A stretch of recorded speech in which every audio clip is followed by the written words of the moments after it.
reprendre attaché en se rendant compte de ce qu'il a fait de nous. Tout ça, c'est pour toi, c'est pour moi, c'est pour tous ceux qui sont au dehors. Jésus a dit, c'est pas, on ne me prend pas ma vie, c'est moi qui la donne. Tout ça, c'est ça l'amour. Livré, attaché à la croix pour moi. Oui, mon péché, il m'a délivré. Attaché à la croix pour moi. Attaché à la croix pour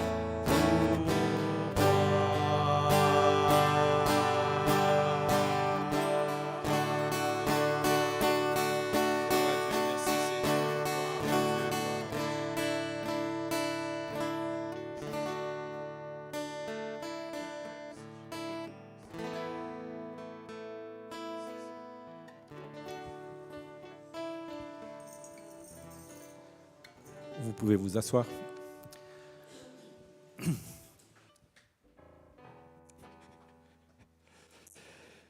Amen. J'aime quand le Seigneur parle. Vous savez, nous avons un Dieu qui parle. Nous avons un Dieu qui est vivant. Il parle. Et je disais à certaines personnes que j'ai vu tellement le Seigneur parler et accompli qu'aujourd'hui, je n'ai plus aucun doute. Je sais pourquoi la secrétaire est là devant moi. J'aimerais maintenant faire une annonce. Il faut qu'on prenne maintenant l'habitude. Les enfants peuvent rejoindre leur groupe. L'école du dimanche a commencé. Donc, s'il y a des enfants qui sont là, allez rejoindre vos groupes d'école du dimanche. S'il y a des parents qui ne viennent pas parce que, par le passé, peut-être, avec les enfants, c'était compliqué, nous vous encourageons à venir avec les enfants. Il y a tout un programme qui a été mis en place. Il y a des formations qui ont été mises en place pour que les enfants puissent aussi recevoir la parole. Amen. Je vais commencer donc ma prédication sur le thème qui a été envoyé, accomplir la mission à tout prix. Mais pour ça, j'aimerais revenir un petit peu, si vous me permettez, sur ce qu'on a vu dimanche passé. Qui se souvient du titre? Imitons André. Merci, mon ami Jean-Michel, qui a une excellente mémoire. Et on a cité 3 caractéristiques d'André. C'était lesquelles? Si quelqu'un s'en souvient. La première, imitons André. Comment imiter André? Oui, mais on a cité 3 choses précises. Comment imiter André? Oui, ça c'est vrai, mais allons de manière chronologique. La première, c'était quoi? Qu'est-ce que André a fait? Il a cru en Jésus. Et ce que j'expliquais, c'est que André a cru non pas simplement parce que il avait une notion de la personne de Jésus, comme aujourd'hui ça peut être le cas. On croit en Jésus parce qu'on a une notion, une connaissance intellectuelle et peut-être historique de qui est Jésus. Ça, ce n'est pas croire, c'est avoir une connaissance intellectuelle de qui il est. Il a cru, ça veut dire qu'il s'est tourné complètement vers Jésus. C'est ça croire. Il s'est dévoué à la personne de Jésus. Deuxièmement, qu'est-ce qu'André a fait? Il a suivi Jésus. Il a cru et il a suivi. Il n'a pas seulement cru et il est resté dans le monde en train de faire ce qu'il avait à faire. Non, il a suivi Jésus. Et troisièmement, il est allé évangéliser. Il est allé prendre des personnes. La première personne qu'il allait chercher, c'est qui? C'est Pierre, un fougueux. Viens Pierre. On a trouvé le Messie. C'est ce que André a fait, c'est ce que nous sommes appelés à faire. Aujourd'hui, c'est un peu la suite de ce que André a fait. Et le titre du message, c'est « Accomplir la mission à tout prix ». J'aimerais, avant de commencer cette prédication, prier pour que le Saint-Esprit dispose nos cœurs. Parce que je crois que la parole de Dieu, elle est très importante, elle est aussi efficace, mais il faut qu'elle trouve des cœurs fertiles, des cœurs disposés pour qu'elle puisse accomplir son effet. Prions ensemble. Seigneur, nous voulons te dire merci pour ta parole. Nous croyons qu'elle est au commencement de toutes choses et toutes choses ont été faites par elle, Seigneur. Et en elle, il y a la vie. Et merci pour cette parole que nous pouvons recevoir ce matin. Nous demandons au Père éternel, notre Dieu, que cette parole soit esprit et vie.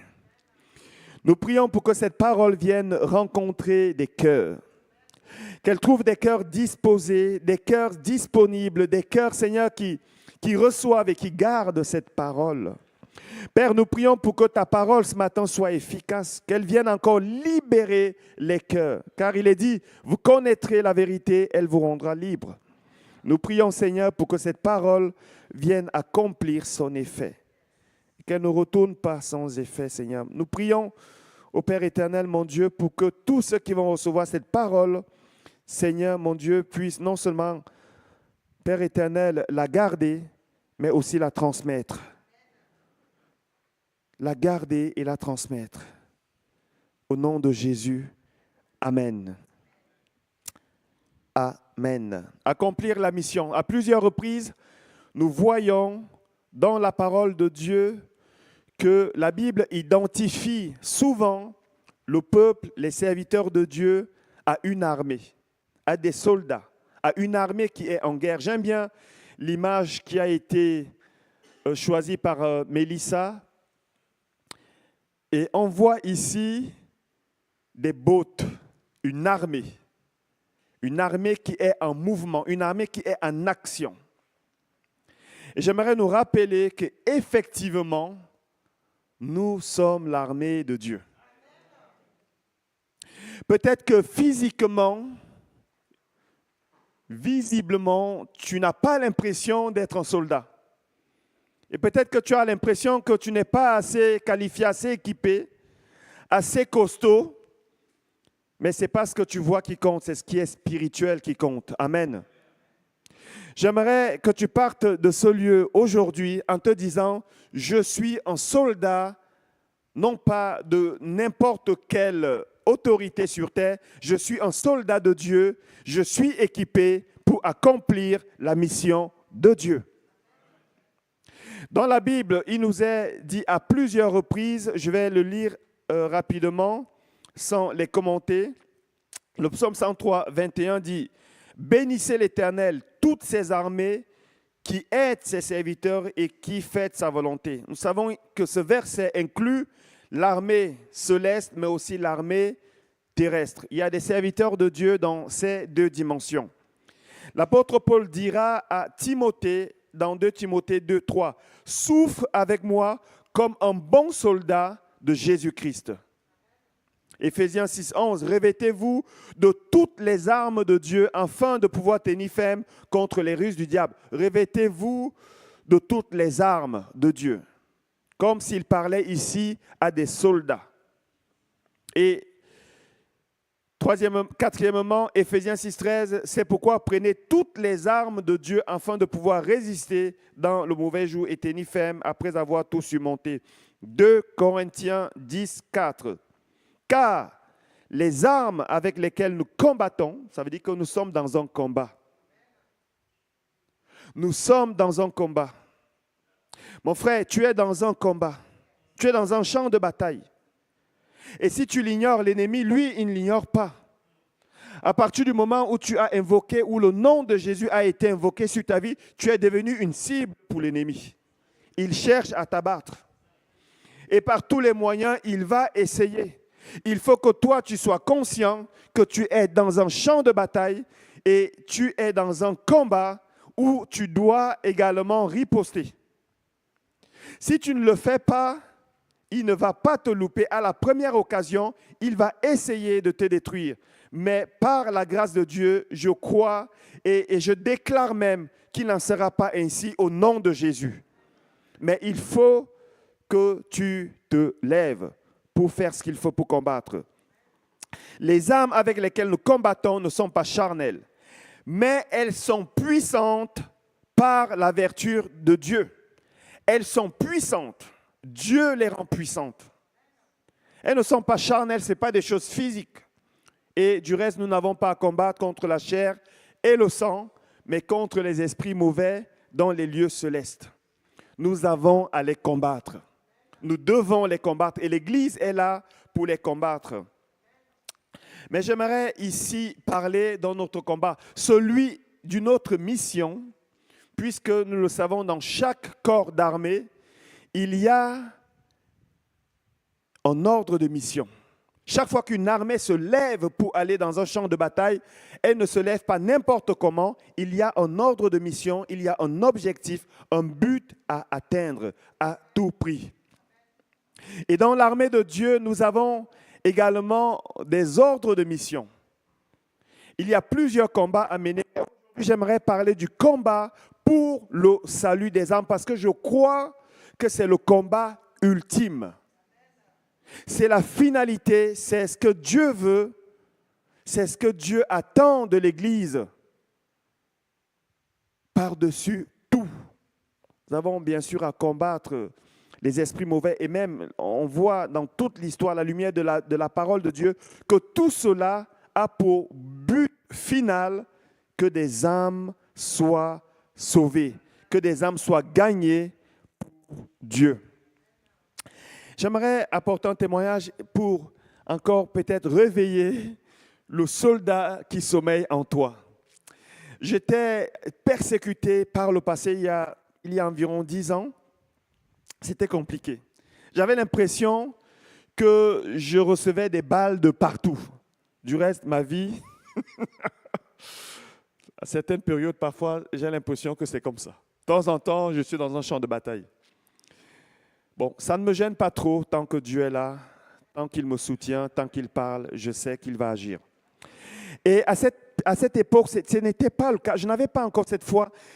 Je me disais, mais qu'est-ce qui se passe? Ben, ça faisait quelques années que j'étais converti et là, je me dis, mais quand je n'étais pas chrétien, j'ai l'impression que les choses allaient plutôt pas mal. J'étais plutôt à l'aise. Mais là, je suis comme criblé, mais ça vient de partout. Ça tire au niveau du travail, ça tire au niveau de la famille, ça tire au niveau des finances, ça tire partout. Et à un moment donné, j'étais complètement découragé. J'ai dit, Seigneur, montre-moi ton armée. Comme Géasi a demandé à Élisée, quand il avait peur, enfin, du reste, il n'a pas demandé, c'est plutôt Élisée qui a prié pour que Géasi puisse voir l'armée de Dieu. Mais c'était dans un moment où il avait peur. Il avait peur. Et Élisée a prié pour lui et il a vu comme ça sur les montagnes, sur les collines, l'armée de Dieu en feu. Il s'est dit, yes, on est gardés. Ceux qui sont avec nous sont plus nombreux que ceux qui sont contre nous. Et comme je m'appelle Thomas, parfois j'aimais, à l'époque c'était l'ancien Thomas, j'aimais bien voir. J'ai dit, Seigneur, montre-moi comme ça a été le cas avec Géasi, parce que là, ça tire de partout. Vous savez ce que le Saint-Esprit m'a dit? J'étais surpris. L'armée, elle est là devant toi, c'est l'Église. C'est l'Église, mon armée. Je me suis dit, ok, si l'Église est l'armée de Dieu, je vais venir à l'Église et je vais demander à l'Église de prier. Et on a prié pour moi et mes problèmes ont été réglés. Parce que derrière chaque enfant de Dieu représenté ici, il y a des anges au ciel qui sont postés et qui attendent simplement que vous puissiez prendre position. Et à chaque fois que vous prenez position sur terre, l'ange de Dieu dans le ciel se déploie. Si tu ne fais rien, l'ange de Dieu qui est rattaché à ta vie non plus ne fera rien. Mais lorsque tu prends conscience que tu es un soldat de Dieu et que tu t'engages dans la mission que Dieu te confie, l'ange de Dieu t'accompagne. L'ange de Dieu agit. Le plus important, ce n'est pas ce que tu fais, c'est ce que lui, il fait dans le ciel. Mais pour ça, il faut que toi, tu te lèves dans la foi. Amen. Et depuis cet instant, je demande toujours la prière. Dès qu'il y a quelque chose, j'active mon réseau de prière. On prie, je suis attaqué. Et je vois les résultats de Dieu. Gloire à Dieu pour ce qu'il fait. Aujourd'hui, je crois que Dieu agit encore. Amen. La mission principale, le but ultime confié à l'Église, c'est pour le salut des âmes. Je crois à la lumière de toute la parole de Dieu que ce que Dieu veut, bien plus que notre bien-être sur terre, c'est que nos âmes soient sauvées. Il n'y a pas, je pense, dans la volonté de Dieu, une volonté plus grande que celle-là. Si vous remarquez bien, tout ce que Jésus a accompli comme miracle avait pour but que le peuple croit en lui pour le salut de leurs âmes. Jésus n'est pas venu pour faire des miracles, pour guérir tous les malades de la terre. Il n'allait pas dans les hôpitaux, il n'allait pas dans les morgues ressusciter. Il aurait pu le faire.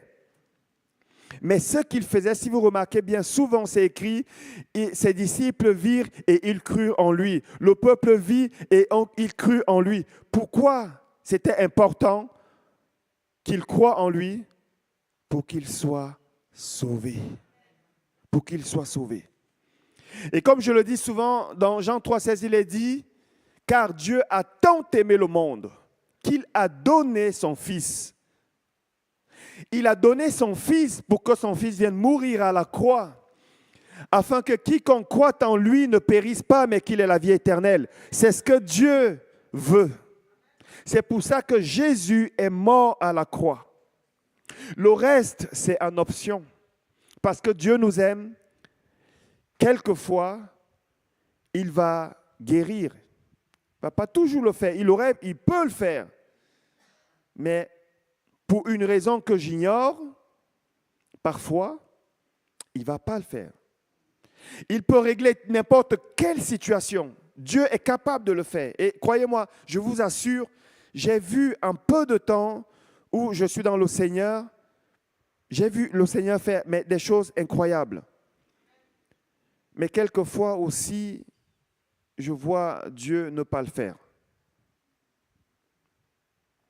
Et je me suis posé la question, pourquoi est-ce que parfois Dieu fait et parfois il ne fait pas? La réponse, on ne l'a pas. Mais peut-être que certaines choses, le Seigneur les laisse justement pour que ton âme soit sauvée. Parce que s'il règle certaines choses, on te perd. Je l'ai dit mercredi passé, il y a une situation dans laquelle on était en train de prier. Prier. La situation s'est réglée, à peine elle s'est réglée que la personne qu'on voyait tout le temps, on ne la voit plus. Tu es où? Ah, tu comprends, j'ai du travail. Tu n'avais pas ce travail avant. Quelquefois, Dieu va laisser certaines choses pour que ton âme soit sauvée parce que son objectif, son but final est que toi, tu arrives au ciel. Et la Bible dit qu'il ne sait à quoi sert de gagner le monde, d'avoir des richesses, d'avoir la gloire, d'avoir une longue vie, d'avoir une vie épanouie au niveau du mariage, professionnellement, et n'importe où, si tu perds ton âme. Mon frère, la vie sur terre, elle est très courte. Elle passe très vite. Si on compare notre vie sur terre à l'éternité, je ne sais même pas à quoi on pourrait le comparer. Même l'éclair est plus rapide que la vie sur terre. Elle passe très, très vite. Et même lorsque nous lisons la Bible, nous comprenons que le passage sur terre, c'est un voyage pour choisir notre destination finale. C'est ça, en fait. Nous devons passer sur terre. Pourquoi est-ce que nous devons passer sur terre? Parce que nous avons déjà été créés dans la pensée de Dieu. Nous ne pouvons pas passer de la pensée de Dieu à l'éternité. Il nous faut revêtir encore. Dieu avait déjà créé dans sa pensée. Tu existais déjà dans la pensée de Dieu avant de venir sur terre. Et pourquoi est-ce que Dieu n'a pas arrêté la vie d'Adam et Ève? C'est aussi parce qu'il te voyait déjà de passage sur terre. Il fallait que tu passes par cette descendance-là pour que tu naisses et finalement pour que tu arrives au ciel. C'était un parcours. Mais dans ce parcours-là, il y a un choix à faire. Tu as un choix à faire et j'ai un choix à faire. La Bible dit, j'ai mis devant toi la vie et la mort, choisis la vie. Et ce choix-là ne concerne pas seulement toi et moi ici dans l'Église. Dieu a une multitude de personnes qu'il veut sauver. Et l'Église a reçu la mission principale de sauver des âmes. Vous me direz, c'est Dieu qui le fait. Oui, il le fait, mais il le fait à travers toi. Vous savez, on ne doit pas se déresponsabiliser.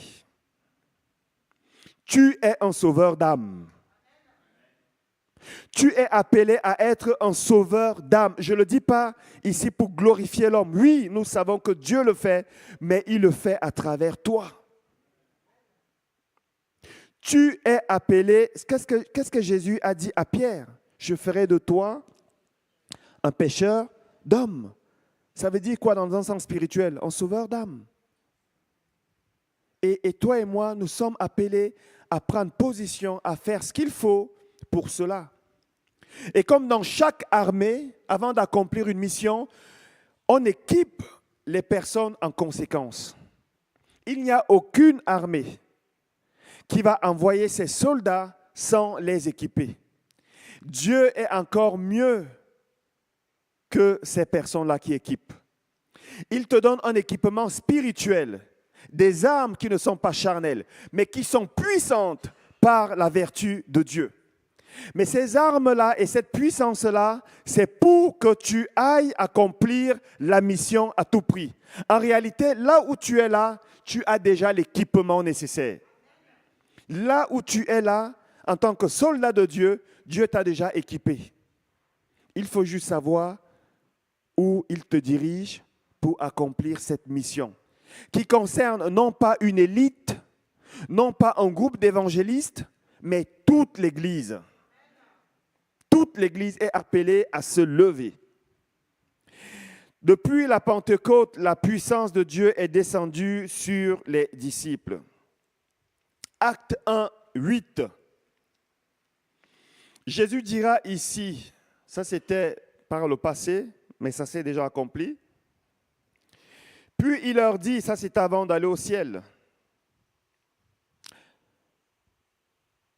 Pardon. Mais vous recevrez une puissance. Le Saint-Esprit survenant sur vous, et vous serez mes témoins à Jérusalem, dans toute la Judée, dans la Samarie et jusqu'aux extrémités de la terre. Vous recevrez une puissance. Vous savez, la puissance de Dieu, la puissance du Saint-Esprit, il n'y a pas une puissance qui est aussi forte que celle-là. Mais sauf qu'elle n'est pas là pour combattre la chair et le sang, mais pour combattre les esprits mauvais, pour que les âmes soient libérées, pour que les âmes soient sauvées. Amen. Vous recevrez une puissance pour être des témoins. Et comme je le dis souvent, il n'y a pas de véritable témoin de Jésus sans véritable puissance de Jésus. Tu ne peux pas être un témoin de Jésus si tu n'as pas la puissance de Jésus. Si tu n'as pas la puissance d'en haut et que tu veux aller, c'est aller au casse-pipe. Mais si tu as reçu le Saint-Esprit, qui a reçu le Saint-Esprit ici ce matin? C'est une question. Et donc, si tu as reçu le Saint-Esprit, tu as également reçu la puissance du Saint-Esprit pour aller et être un témoin de Jésus. En acte, en parole, mais aussi en puissance. Il faut que tu exerces cette autorité, il faut que tu exerces cette puissance pour être des témoins. Et le but ultime derrière l'idée d'être des témoins, encore une fois de plus, c'est pour que des âmes soient sauvées. Il faut que l'Église accomplisse sa mission à tout prix. Nous sommes l'armée de Dieu. Et de la même manière que lorsque on confie une mission à une unité, le but, la mission, je le dis non pas seulement parce que je pense que la Bible le dit, mais pour ceux qui me connaissent, j'ai fait 4 corps d'armée, 4. Armée de terre, garde présidentielle, gardien de prison, police. Je sais un petit peu de quoi je parle. Lorsqu'on confie une mission, en fait, la mission passe au-dessus de nos objectifs personnels. On a pour seul objectif accomplir la mission. Ça veut dire que toute l'unité avance pour que la mission soit accomplie. Toute l'unité est dirigée. On se prépare. Notre mindset doit changer.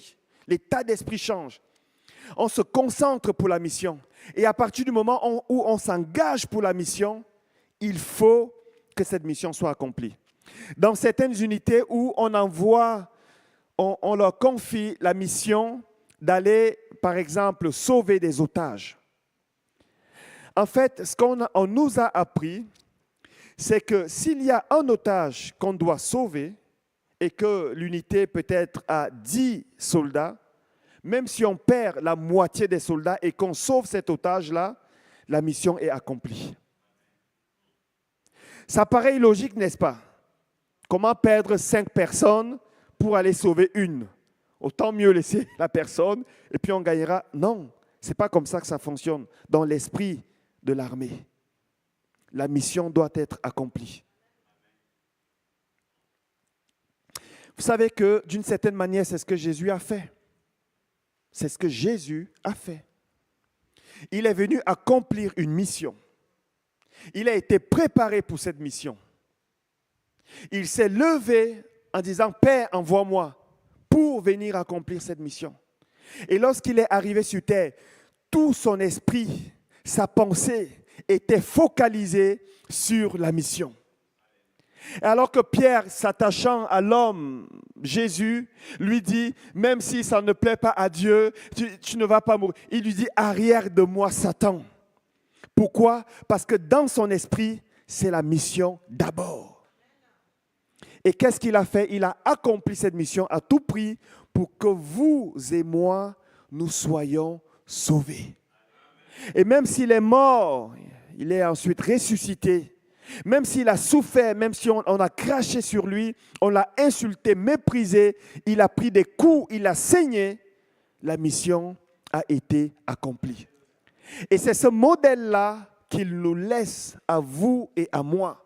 Nous devons accomplir la mission. Lorsqu'il était là, il était la lumière du monde. Et maintenant qu'il est parti, c'est toi la lumière du monde. C'est toi qui dois éclairer. C'est toi le sel de la terre. C'est toi qui es le canal par lequel ce Jésus continue d'agir pour aller sauver des âmes. C'est la raison pour laquelle il faut que l'Église se réveille. Il faut que l'Église prenne conscience qu'au-delà de tout ce que nous faisons comme activité, oui, c'est bien. Il y a quelque chose que Dieu attend de nous. Il y a quelque chose qui est au centre du cœur de Dieu. Dieu veut que des âmes soient sauvées. Je le répète aujourd'hui, pour ceux qui n'étaient pas là dimanche passé, imaginez que le plan de la croix, c'est quelque chose qui a été préparé au ciel depuis longtemps. La Bible dit même que c'est un mystère qui a été caché. Comme si Dieu ne voulait pas qu'il y ait de fuite pour que le plan s'accomplisse parfaitement. Le mystère caché de tout temps. La Bible le dit. Dieu, avec son conseil dans le ciel, où Satan voulait siéger, mais on lui a dit non, tu n'es pas dans ce conseil.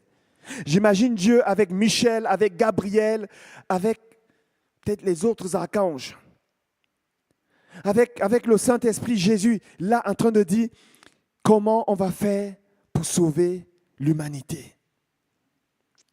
Et Jésus se lève en disant, Père, envoie-moi.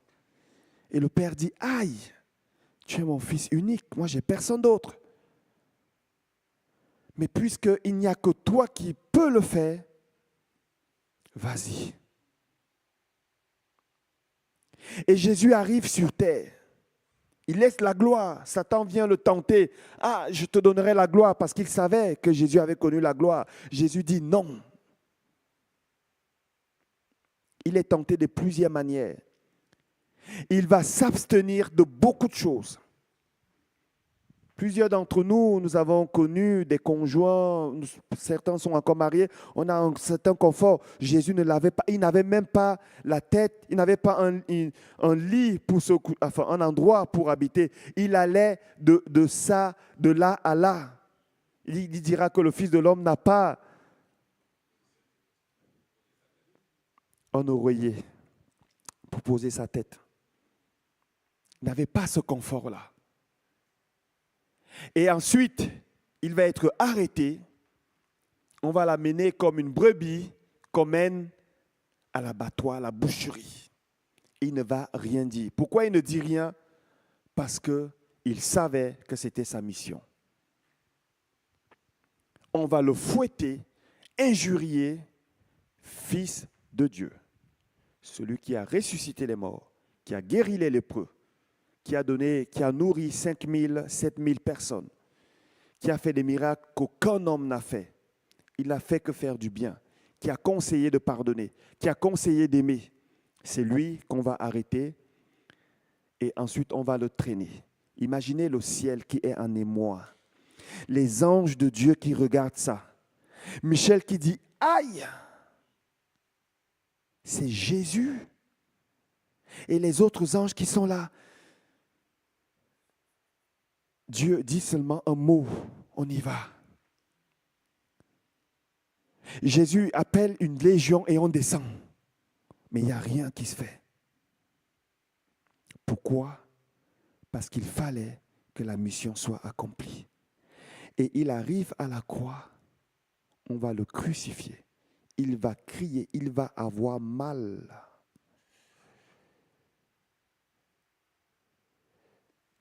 Et ensuite, il va expirer. Certaines personnes diront qu'il était nu, d'autres diront qu'on a mis un petit... Mais vous savez, la mort de la croix, c'était une humiliation. Le but derrière, c'était d'humilier les gens. Les humilier, c'est pour ça que tu portais ta croix, on te traînait partout, on te maudissait, on te crachait dessus. Et je ne serais pas étonné qu'il était nu. Il a été découvert pour nous. Et imaginez que tout ça a été fait dans un but pour que les âmes soient sauvées. Et l'Église est là confortablement assise. Et ils ne font pas le travail pour lequel Jésus est mort à la croix. Imaginez le Père. Aïe, mon fils est mort pour que les âmes soient sauvées. La rançon a déjà été payée. Qu'est-ce qu'il faut faire maintenant? C'est simplement annoncer les choses. C'est simplement dire aux gens, la rançon a déjà été payée. Crois en Jésus, tu seras sauvé. Et l'Église ne fait rien. Pourquoi? Parce qu'on a trop de problèmes. On a trop de problèmes. Ah, moi, j'ai trop de boubous. Ah, tu comprends, pasteur, ma vie, elle n'est pas facile. Je suis vraiment occupé, j'ai des enfants, j'ai mon travail, mais ce n'est pas facile. Tu sais, si tu étais à ma place, hey! Échangeons peut-être de vie, mais revenons un petit peu en arrière, des années en arrière, on échange de vie. Je vais voir si tu es mieux à ma place. On est tous logés à la même enseigne. On a tous des problèmes. On a tous 24 heures. On a tous le même temps. Et on est tous appelés à la même mission. Il faut que l'Église accomplisse sa mission. Amen. Je vais aller vers ma conclusion. Je vais aller vers ma conclusion en disant ceci. Regardez ce que la Bible dit.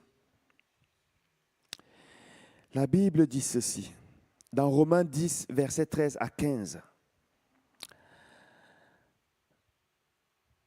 En effet, toute personne, Car quiconque invoquera le nom du Seigneur, c'est juste la version qui change, quiconque invoquera le nom du Seigneur sera sauvé.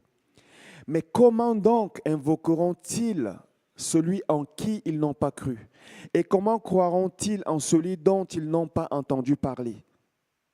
Et comment en entendront-ils parler s'il n'y a personne qui prêche? Comment est-ce qu'ils vont entendre s'il n'y a personne qui leur dit? S'il n'y a personne qui prêche? Et comment y aura-t-il des prédicateurs s'ils ne sont pas envoyés? Selon qu'il est écrit qu'ils sont beaux les pieds de ceux qui annoncent la paix, de ceux qui annoncent de bonnes nouvelles. Dans ma version, il est dit de ceux qui annoncent la bonne nouvelle. La bonne nouvelle. Comment entendront-ils si personne ne leur dit? Ma question, est-ce que dans ton travail, on sait que tu es chrétien? Est-ce que dans ton environnement, on sait ce que Dieu a fait pour toi? Vous savez, si je pose la question ici, si je demande un témoignage ici, je suis sûr que plusieurs personnes vont lever la main pour dire voilà ce que Dieu a fait. Mais vous savez, ici, c'est bien, on est édifié, on est encouragé. Mais ceux qui sont dehors ont plus besoin d'entendre ce que Dieu a fait pour toi. Est-ce que dans tes réseaux sociaux, il y a une marque de ton appartenance à Dieu? Est-ce qu'on sait que tu appartiens à Dieu? Est-ce qu'on sait que tu es un enfant, une fille, un fils de Dieu? Est-ce qu'on le sait? Est-ce que tes voisins savent que tu es quelqu'un vers qui ils peuvent venir pour entendre parler de Dieu? Si ce n'est pas le cas, mon frère, ma soeur, mon ami, il faut que ça change. Je t'en supplie. Je vous en supplie, je vous le dis avec larmes.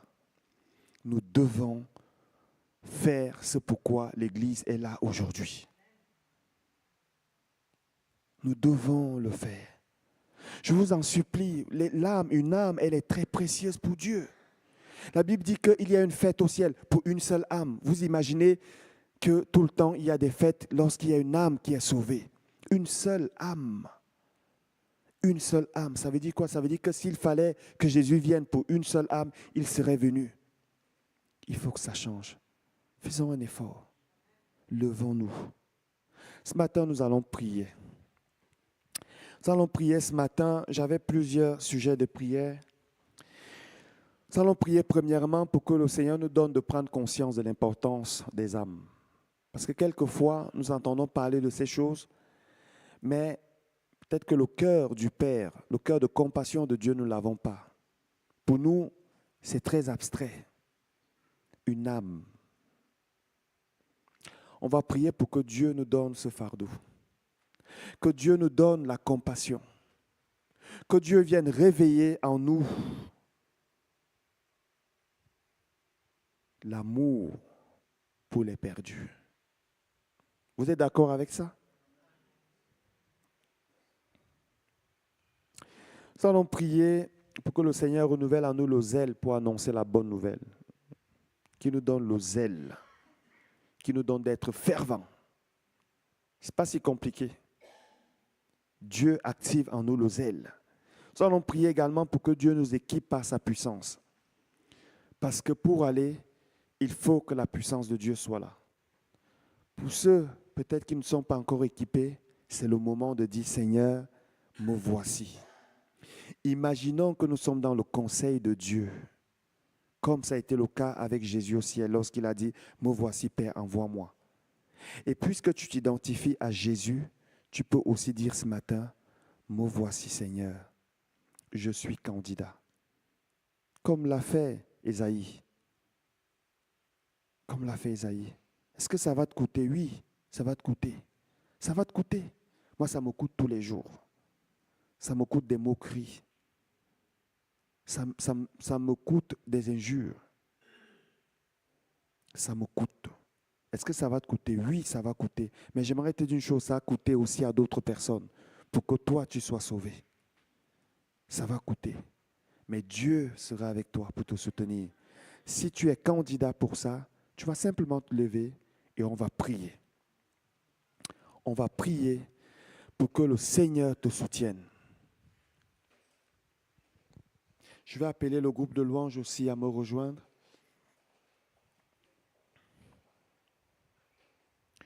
On va prier. C'est un moment solennel où on est devant Dieu. On est devant Dieu. Et c'est devant Dieu qu'on se lève. On est devant Dieu. Et on va demander au Seigneur, au Père, que ce qui est en train d'être fait maintenant, qu'il le scelle, qu'il donne la force, qu'il donne la capacité, qu'il donne des rendez-vous divins pour que des âmes soient sauvées et pour que la mission soit accomplie. Amen. Nous allons prendre ce cantique. Pour ceux qui se sont levés, ceux qui sont restés assis, vous pouvez rester assis. Ne vous inquiétez pas. Mais il me semble que Dieu t'appelle à te lever. Mais si tu veux rester assis, reste assis. On va chanter. Dieu a une armée qui se lève et on va prier pour que la puissance de Dieu vienne. Amen.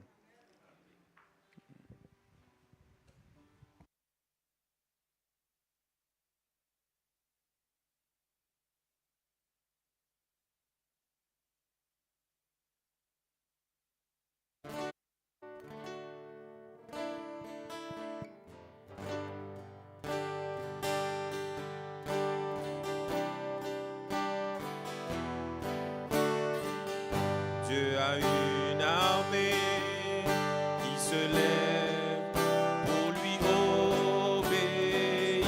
Dieu a une armée qui se lève pour le servir.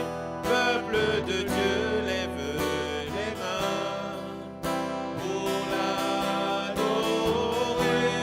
Peuple de Dieu, ouvre ta bouche. Dieu veut parler, c'est l'Esprit de Dieu qui l'amène, qui mène ses pas. C'est l'Esprit de Dieu qui l'entraîne au combat. Peuple de Dieu, lève les mains pour l'adorer. Peuple de Dieu, ouvre ta bouche. Dieu veut parler. À l'agneau de Dieu soit la gloire dans les lieux très hauts. À l'agneau de Dieu la victoire. Vive notre héros. Peuple de Dieu, lève tes mains pour l'adorer. Peuple de Dieu, ouvre ta bouche. Dieu veut parler. De Dieu qui l'amène, qui mène ses pas. C'est l'Esprit de Dieu qui l'entraîne au combat. Peuple de Dieu, lève les mains pour l'adorer. Peuple de Dieu, ouvre ta bouche. Dieu veut parler. À l'agneau